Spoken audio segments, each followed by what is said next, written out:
Ampanina na Adom Akufo-Addo edi ato asafa hodo eni emu akandifo anim sese ekobasa mamuo ana amanyosem enkoye ewo Ghana ha no ma omumi o ma no na wo enkasa sanso munyina ka ho bi ene wo chechiro man no, so that we can surmount the current socio-economic challenges we face together.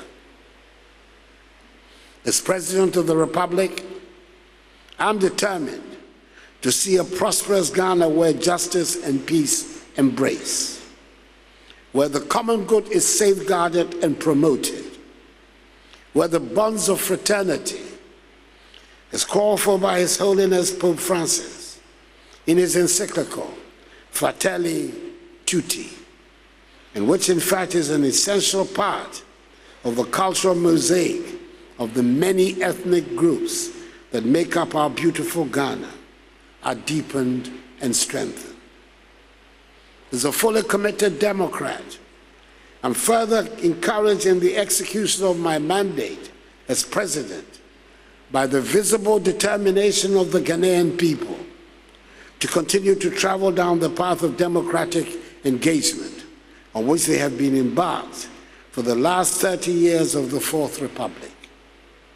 Respect for individual liberties, human rights, rule of law, and principles of democratic accountability has become a central feature of our body politic and enabled the democratic institutions of our state to grow stronger and stronger.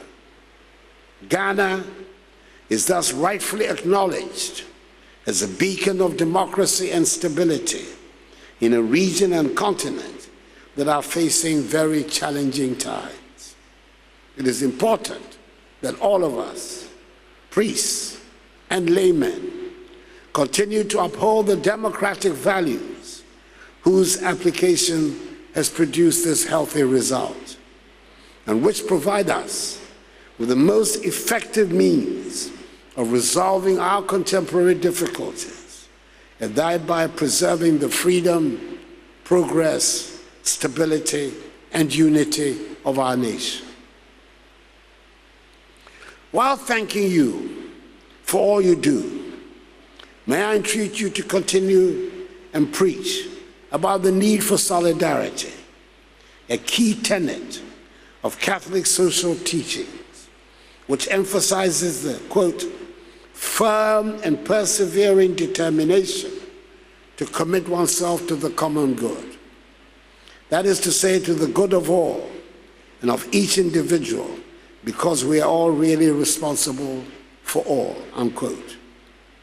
We need it as a nation in these times.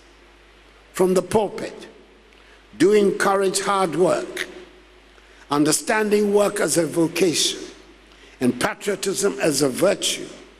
The Ghanaians must continue to embrace in this new year and beyond, so that Ghana will remain a shining star of Africa and a key player on the world stage. When in October 2021, Pope Francis called for the Synod of Bishops, he expressed the wish that the Synod would be a moment of encounter, listening, and also usher in a season of grace. Pope Francis identified 3 opportunities in his address for the opening of the Synod. First, the Synod must enable the Church to become a synodal church, quote, an open square where all can feel at home and participate, unquote.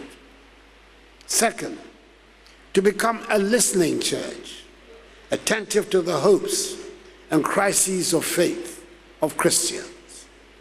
Third, to become a church of closeness, a church which, quote, immerses herself in today's problems and needs, bandaging wounds and healing broken hearts with the balm of God, unquote.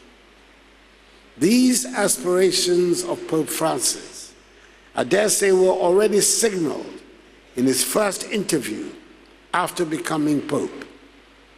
His ecclesiological vision of the Church as a field hospital emphasized that while the church must make new inroads, it must also pay attention to the need of its members. How can you pay attention to the needs of your flock without being a synodal church, a listening church, and a church of closeness? These 3 points, a synodal church, a listening church, and a church of closeness, have direct implications for diocesan priests, who are the lead pastoral agents of the church.